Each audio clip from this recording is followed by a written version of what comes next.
Bharatiya Janata party Ravulapalem మండలంలో ఈవేళ గోపాలపురంలో మరి జిల్లా కార్యవర్గ సభ్యులు అలాగే ఆత్మ కమిటీ డైరెక్టర్ మధ్యంజడి శ్రీ గారు ఆధ్వర్యంలో మరి ఇద్దరు పెట్టడం జరిగింది.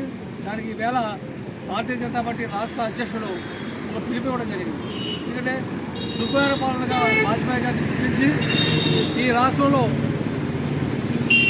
డిసెంబర్ 25 నాడు ఆయన వాజ్పేయి పుట్టినరోజు సందర్భంగా ప్రతి జిల్లాలలో కూడా వాజ్పేయి విగ్రహాలు పెట్టాలని చెప్పి ఒక సంకల్పంతో ఈవేళ ముగింపు అమరావతిలో ఈవేళ చేయడం జరిగింది. దాని దృష్ట్యా ఎక్కడైతే వాజ్పేయి గారు బొమ్మలు పెట్టారో అక్కడ దీపాలు వెలిగించి వాజ్పేయి గారి పుట్టినరోజు కార్యక్రమం చేయమని చెప్పి రాష్ట్ర పార్టీ పిలుపుకోవడం జరిగింది. ఆ పిలుపును అనుసరించి ఇక్కడ ఈవేళ గోపాలపురంలో కార్యక్రమం చేయడం జరిగింది. ఈవేళ అటల్ బిహారీ వాజ్పేయి గారు మరి గతంలో మరి జనసంఘంలో ఉండేవారు. జనసంఘంలో చాలా పట్టున్నటువంటి నాయకత్వం వహించి తర్వాత ఎమర్జెన్సీలో ఇందిరాగాంధీ ఎమర్జెన్సీ పెట్టడం, తర్వాత 1980లో మరి అంతకుముందు జనతా పార్టీలో విదేశాంగ మంత్రి చేయడం, 80లో భారతీయ జనతా పార్టీ స్థాపించడం జరిగింది. దానికి అధ్యక్షుడిగా ఆయన పెట్టడం జరిగింది. ఆ అధ్యక్షుడిగా 84లో ఎలక్షన్లోకి వెళ్తే అనుకోని పరిస్థితుల్లో భారతీయ జనతా పార్టీ 2 స్థానాలకు వెళ్ళడం జరిగింది. ఎందుకంటే అప్పుడు ఆ టైంలో ఇందిరాగాంధీ మీద హత్యాప్రయత్నం జరగడం, ఆవిడ ఆ స్వానుభూతితో భారతీయ జనతా పార్టీ అప్పుడు మనం ఘోరంగా ఓడిపోవడం జరిగింది.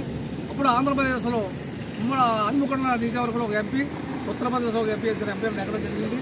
అయినప్పటికీ భారతీయ జనతా పార్టీ నైతికంగా ఓడిపోయిందనే ఉద్దేశంతో రాజీనామా చేస్తే పార్టీ అగ్రనాయకులు ఎవరు కూడా రాజీనామా ఆమోదించకుండా ఆయనే అధ్యక్షుడిగా ఉండాలని చెప్పి కోరికని 89లో మళ్ళీ 86 సీట్లు రావడం, 96లో 13 రోజులు పరిపాలించడం, 98లో 13 నెలలు పరిపాలించడం, 99లో 8 సంవత్సరాలు పరిపాలించడం, 3 సార్లు ప్రధానమంత్రిగా చేసినటువంటి ఘనత అటల్ బిహారీ వాజ్పేయి గారికి దక్కింది.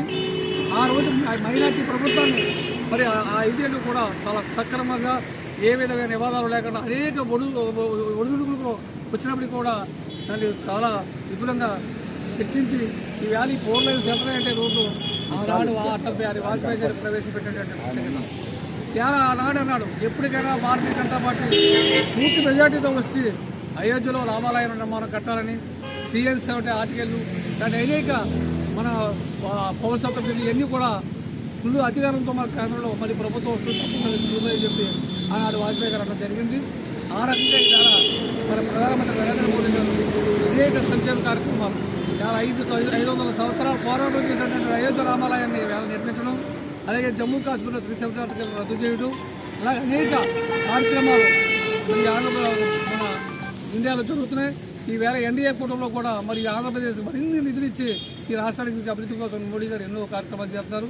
ఇవన్నీ కూడా ఒక అటల్ బిహారీ వాజ్పేయి గారిని ఆదర్శంగా తీసుకుని ఈవేళ 3వసారి ప్రధానమంత్రి మోడీ గారు అవడం అంటే ఇది వాజ్పేయి గారు ఒక మన ఆశీస్సులని చెప్పి మన అనుకుంటూ ఈ వ్యాలీ కార్యక్రమం పెట్టినందుకు మరి భారతీయ జనతా పార్టీ తరపున నేను మరి రావులపాలెం మండలం మరి మన సంగళం నాని గారికి, అలాగే మధ్యంజడి శ్రీ గారికి, ఆంజనేయులు గారికి, మన సోదరులకి అందరికీ కూడా ప్రత్యేకత సెలవు చేస్తున్నాను.